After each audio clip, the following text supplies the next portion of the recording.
para este panel, incluido y apoyado. Bienvenida de nuevo, Eleni Giokis y su panel. Gracias.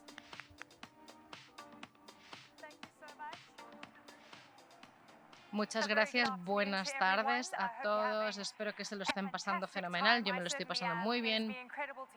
Escuchar toda la pasión, el conocimiento, los datos que definirán el futuro de los viajes y el futuro. Y tengo que repetir esto, me encanta estar aquí en Riad y tener estas conversaciones esenciales. Vamos a hablar sobre la inclusividad y la creación de empleo. Es un tema muy amplio, pero hay mucho que debatir. Hemos escuchado a los panelistas hablar de los empleos, si los suelos son adecuados, de cómo reconfiguramos nuestras vidas y nuestros empleos y cómo podemos crear incentivos en esta industria tan excitante. Voy a sentarme mientras invito a los panelistas.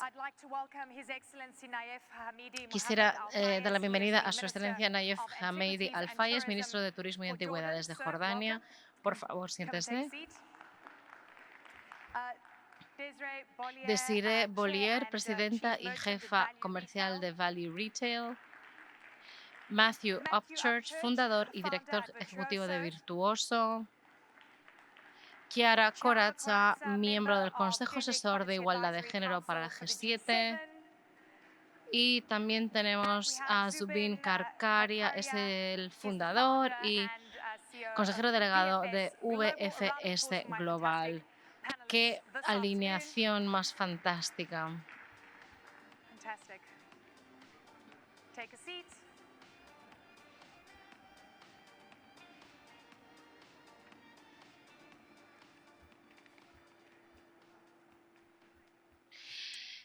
Damas y caballeros, creo que todos tenemos mucha experiencia después del COVID.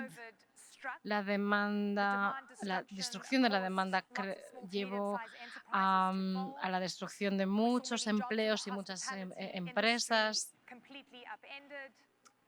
Las líneas aéreas se quedaron en tierra. La lista es más larga. Estamos en una nueva realidad.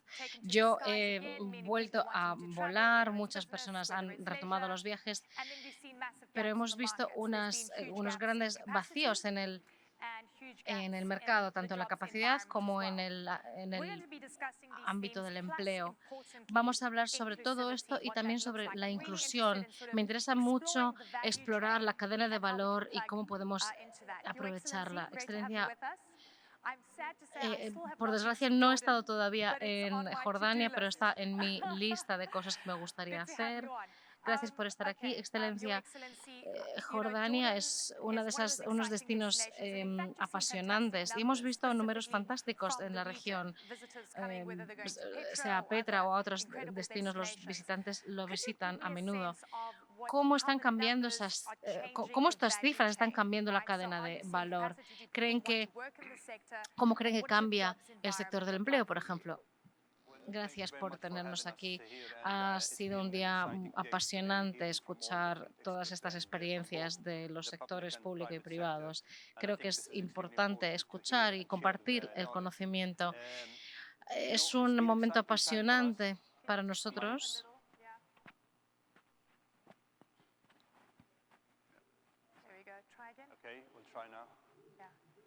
Ha sido un par de años muy emocionante. Hemos visto un aumento de llegadas y esperamos tener más y más con los siguientes años. Y tuvimos el shock igual que otros países, todos sufrimos, no solamente los grandes actores de la industria, sino todos los de la cadena de valor. Si lo veo desde un punto de vista positivo, nos llevó la atención hacia la importancia del turismo, no solamente a aquellos que trabajan en la industria, sino a todas las entidades que dependen y que apoyan esta industria. Yo creo que es mejor si simplemente tomas su micrófono y lo colocas así. Empezaré de nuevo. a medida que nos recuperábamos o a medida que sufrimos por la pandemia, vimos una buena recuperación en los últimos 7, 8 años y nos dio una oportunidad para volver a atraer el turismo. Pero los que han sufrido más no son solo los que trabajan directamente en la industria, sino todos los que participan en la cadena de valor. Y son, por ejemplo, las comunidades locales son muy importantes, las que dependen del turismo. Hablábamos con nuestros compañeros antes de la importancia de implicar a esas comunidades locales, no solamente en cuanto a aprovechar sus servicios, sino devolverles algo y hacer que sean parte de esta cadena de valor. No solamente los grandes actores que hemos visto hoy y los hemos tenido hoy aquí hablando del progreso y cómo van a avanzar. Ha habido mensajes muy positivos en las últimas horas, hablar sobre cómo tenemos que cuidar a los empleados, pero no solamente son los empleados que trabajan directamente, sino también los que apoyan la cadena de valor en otras áreas. Eh, es todo muy positivo, pero tenemos que tener mucho cuidado, no queremos perder más personas de la industria. Hemos visto muchas personas que han abandonado la industria y que no quieren volver. ¿Por las condiciones laborales? ¿Por eso no quieren volver? No, no, no, no solamente por eso. En parte es por eso, efectivamente, pero otros han visto el riesgo que tienen que tomar, especialmente los que han invertido todo. En nuestra parte del mundo conocemos a mucha gente en sus familias, incluso sus primeros hijos. Los conocemos por nombres y apellidos. Esas pequeñas empresas que han invertido todo lo que tienen en la pandemia perdieron sus negocios. No pudieron recuperar su negocio porque no había herramientas para apoyarles. La diferencia entre alguien que es empleado en una institución, que pudo, por ejemplo, cuidar a sus empleados y mantenerlos, pero ellos no. Así que atraerlos de nuevo es muy complicado. Y es un desafío para hoy. ¿Cómo puedo atraer a una persona que lo ha invertido todo? Que para nosotros puede parecer poco, pero ellos lo han perdido todo. ¿Y porque no pudieron tener el apoyo? ¿Y cómo los podemos apoyar ahora para convencerles que el turismo, que recuperarán la inversión con el turismo? Pero en ese día, sí, lo recuperarán, pero ese día no tuvieron el apoyo necesario. Las mujeres sufrieron un impacto desproporcionado en la pandemia, sobre todo en el marco de las pymes. ¿Dónde estamos en este momento? ¿Cómo define este espacio? Es un placer estar aquí en Saudi. Creo, hablando de inclusión y diversidad y, por supuesto, de sostenibilidad, nos enfrentamos a una crisis múltiple. Sí, hablamos de una pandemia, pero también tenemos una crisis de entidades, de seguridad, de clima, de alimentos, financiera, inflación. Tenemos que repensar un sistema de turismo completamente nuevo y estoy convencida que las mujeres que efectivamente han tenido un impacto desproporcional pueden traer un valor añadido enorme para reinventar y redefinir este sistema. No me imagino un turismo que sea sostenible e inclusivo o un turismo que sea sostenible y no inclusivo. Si no pensamos de la misma forma que piensa la población, hombres y mujeres, no podemos cumplir las expectativas de nuestros clientes. Voy a dar 3 cifras. En primer lugar, si tuviéramos una presentación igualitaria de mujeres y hombres, Desde aquí a 2025 tendríamos que añadir 28 billones de dólares al GDP global. Es una cuestión social, pero también una económica. En turismo, 55% de las mujeres participan en la fuerza laboral, pero solamente 21% en puestos de liderazgo y solamente 8% de alto liderazgo. Así que lo primero es tener más mujeres en el gobierno, en los gobiernos.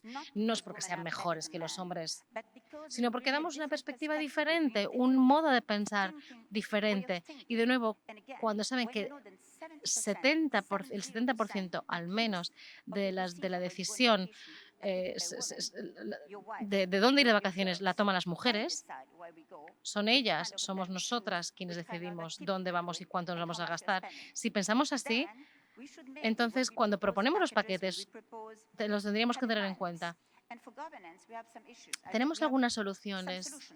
Lo que hemos hecho en G7, en G20, he trabajado para cambiar el marco, porque el sector público y privado tienen que trabajar juntos. El sector público no lo puede hacer solo, necesitamos una alianza. Si miramos a los países que tienen cuotas, cupos, tienen más de 25% de mujeres en el gobierno. Los países que no lo tienen menos. Hace pocos días hemos decidido tener 30% de mujeres, no 25%. Y esto podría cambiar la promoción igualitaria de mujeres y hombres. La segunda cuestión que hemos mencionado antes, no es crear empleos, es que no hay personas que quieran trabajar en la hospitalidad, en la hostelería. En Europa nadie quiere, ¿cómo puedo decirlo? No quiere tener no quieren tomar el riesgo, no quieren tener este tipo de empleos. Entonces, recurrimos a mujeres y necesitamos que sea que tenga un buen equilibrio con la vida privada, que sea seguro, etcétera. Sí, vamos a hablar de eso en un rato, pero quiero traer a Matthew en la conversación. En una encuesta reciente que Virtuoso llevó a cabo, dijo que el 74% de los viajeros, de su plataforma, están dispuestos a pagar más para viajar de forma sostenible si saben a dónde va el dinero. ¿Nos podría hablar más sobre esa cifra? Sí. Me especializo en el sector de la experiencia de lujo y lo que ha pasado es la comoditización de la calidad.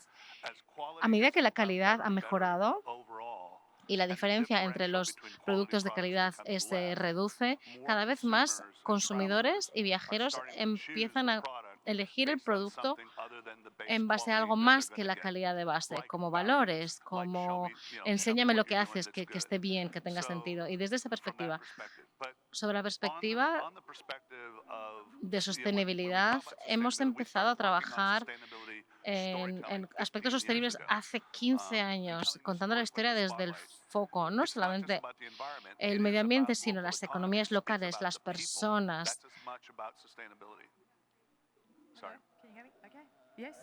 Aquí estoy, de vuelta. Y las personas preguntan esto, ¿qué impacto tendré en la comunidad local? ¿Con qué personas participaré? ¿Trabajan en un ambiente seguro? Eso es lo que está pasando. En primer lugar, quiero ser lo más simple posible. Primero, como empresa privada, pensamos que éramos muy buenos en DIA, en investigación y desarrollo, pero hemos incluido la palabra compromiso, inclusión, porque todo el mundo quiere sentirse incluido. Pensábamos que éramos buenos, pero lo hemos añadido como un objetivo de nuestras guías marco. Pero tenemos que mejorar. No hay ninguna otra industria que tenga más diversidad que la industria de los viajes y el turismo. Mi pasión particular, que hemos escuchado mucho, mi pasión particular es el sector de las pymes. Este sector ya tiene más minorías, empresas lideradas por mujeres, y me complace mucho decir que estamos contemplando iniciativas sobre mejorar la resiliencia del sector pymes. Es nuestra responsabilidad, porque ahí es donde yace la mayor parte de la diversidad. Muchas de las grandes corporaciones están bien, pero al foco de todo está el emprendedurismo. Gracias. Cuando hablamos de la inclusión, tenemos que tomar un paso hacia atrás y mirar de una forma más global. Algunos hablan de que se quieren centrar en calidad, turismo de calidad y de alto nivel. ¿Y qué pasa si creáramos un ambiente más inclusivo que atrae a más personas? Personas que quizás no tengan tanto poder adquisitivo, pero que quieren viajar. ¿Por qué es que cada vez que viajo y hablo con expertos de turismo, por qué todos quieren ir a por el conjunto más alto de la población? Evidentemente es porque gasta más, pero no es muy inclusivo. Está diciendo 3 o 4 cosas diferentes a la vez. ¿Por qué? Pues porque el lujo paga. Es tan sencillo como eso. El lujo es realmente el mejor retorno de la inversión. No significa que no sea inclusivo en una forma específica. El lujo atrae a un número muy diverso de personas de otras formas. Creo que Matthew y el ministro han mencionado 2 aspectos que son especialmente importantes. Las pymes. Los viajes son una herramienta de educación para los jóvenes. La educación es muy importante para empezar a descubrir otras culturas. Y los jóvenes, cuando empiezan a viajar, descubren una nueva forma de descubrir nuevas culturas, nuevas formas de ver la vida. Y se les destruyen los prejuicios también. Así que las pymes son esenciales. Estos jóvenes tienen un cierto presupuesto y los jóvenes emprendedores que han sufrido la bancarrota es algo muy triste, porque son los que abren la puerta a una generación entera que descubra la cultura y viaje dentro de sus propios medios. Es una forma de ser inclusivo y creo que estoy apoyando la iniciativa de Matthew con el Consejo Mundial de Viajes y Turismo, porque si podemos ayudar a las pymes a que salgan adelante, tenemos una nueva generación que viajen y descubran el planeta y destruyan los prejuicios. Qué bien dicho. Ha sido estupendo tenerla aquí con nosotros. Si alguien ha solicitado un visado en algún momento o algún tipo de residencia o cualquier papeleo, seguro que lo han hecho a través de VFS. Por lo que es un honor estar aquí con el fundador, Zubin Karkaria.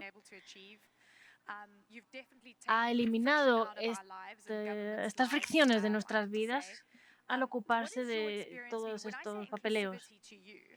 ¿Qué significa para ustedes en cuanto a formación? Sé que tienen una plataforma bastante técnica, el personal que contratan, las oficinas que tienen en todo el mundo.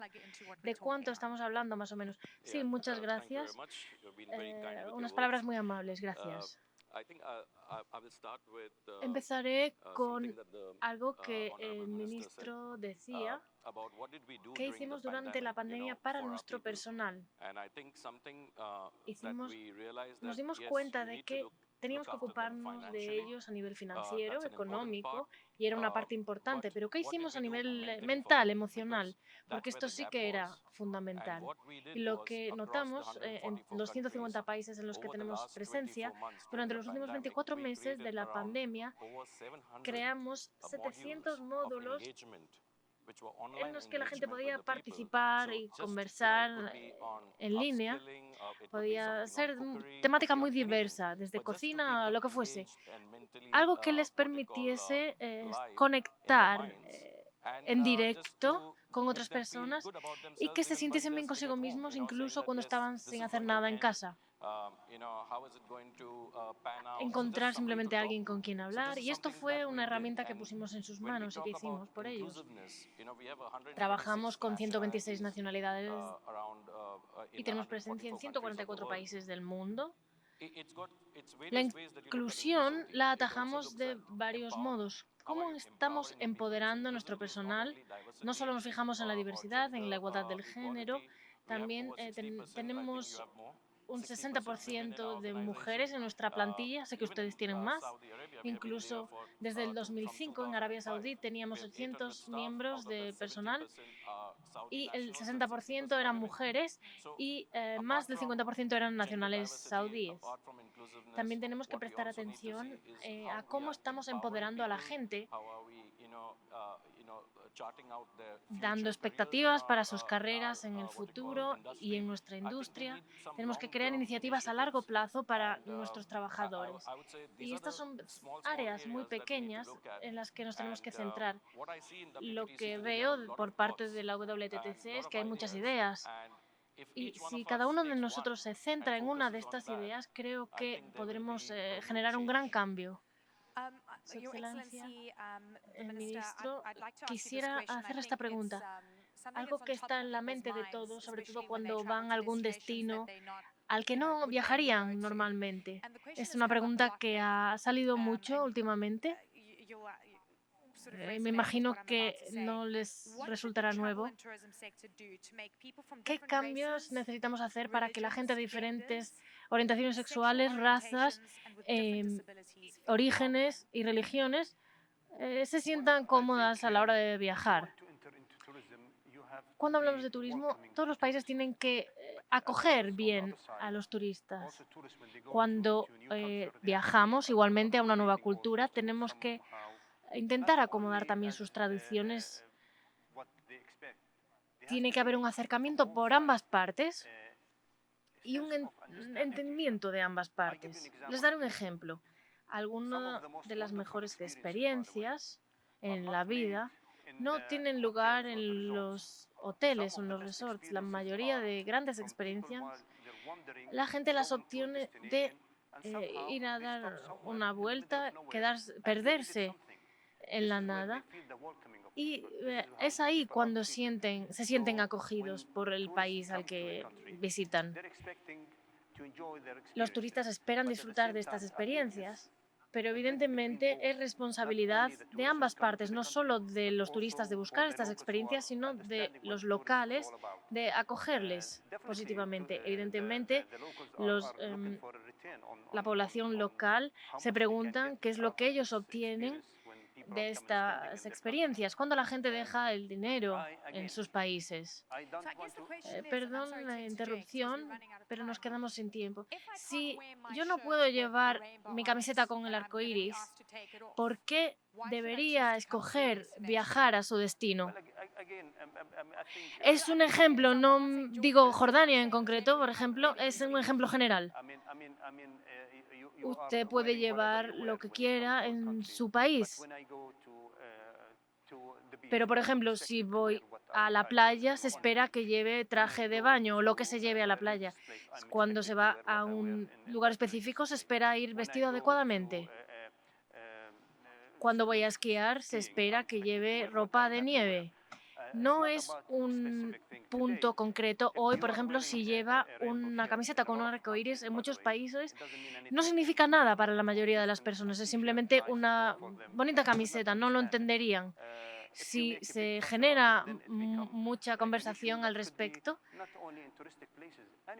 usted podría ponerse de pie en el centro de Times Square y encontraría ambas opiniones. ¿Cree que es esta la plataforma adecuada para discutir este tema? Nadie le va a juzgar por su religión, su raza, su comportamiento, pero a la vez, cuando viajamos a destinos determinados, se espera adaptarse al lugar al que se viaja un poco también. Cuando, por ejemplo, yo fui de viaje como turista y como niño llevaba pantalones cortos y llevaba camisetas y nos pedían educadamente que nos cubriésemos los brazos. Lo entendía perfectamente, no era un problema. Cuando salía otra vez de estos, por ejemplo, lugares de culto, me lo quitaba. A mí también me pidieron que me cubriese los hombros cuando entré en una iglesia en Roma. Ocurre en todos lados, es simplemente una cuestión de respeto. 2 minutos, muy rápidamente, cada uno de ustedes. Iremos muy rápidos. ¿Qué esperan en cuanto a inclusión, creación de empleos? Empecemos contigo, Matthew. La inclusión en la creación de puestos de trabajo en los próximos años. Creo que es muy sencillo. Creo que después de la pandemia habrá una bifurcación increíble entre la participación del empleo y las personas, y esto incluye también la inclusión. Lo que ocurrirá será que veremos una gran polarización entre empresas que lo harán bien, ya sea del sector privado o no.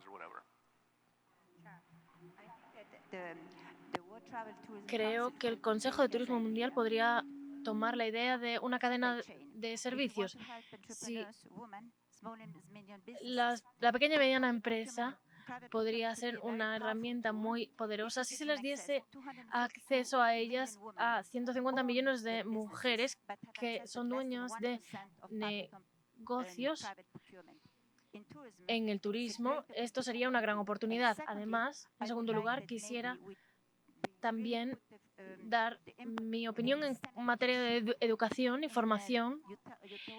Aquí en Arabia Saudí son la mayoría mujeres. El 60% de mujeres quieren estudiar ingenierías y esto les pondría en una buena posición para poder contribuir positivamente en estos sectores en los que la educación es fundamental. Atraigamos a las mujeres al mundo académico. Desde el Reino de Arabia Saudí hemos visto que ha sido como una colmena donde se ha generado mucha actividad. Hemos ya empezado 2 actividades. Hablábamos antes con Su Alteza sobre cómo ayudaremos con el programa de nacionalización por el que se formarán a 100.000 nacionales saudíes al año para que se adapten al mundo laboral. Y también este programa prevé que se trasladen al extranjero para ofrecer su potencial a nivel laboral. Es importante una cultura de organización y también una cultura como mentalidad dentro de nuestras organizaciones para que podamos sacar beneficio, pero un beneficio obtenido de forma decente. Me gustaría ver muchos de nuestros programas que creamos para la juventud y las mujeres que representen el futuro y los futuros planes para el sector del turismo. Un gran aplauso para todos nuestros participantes. Muchas gracias por sus brillantes opiniones.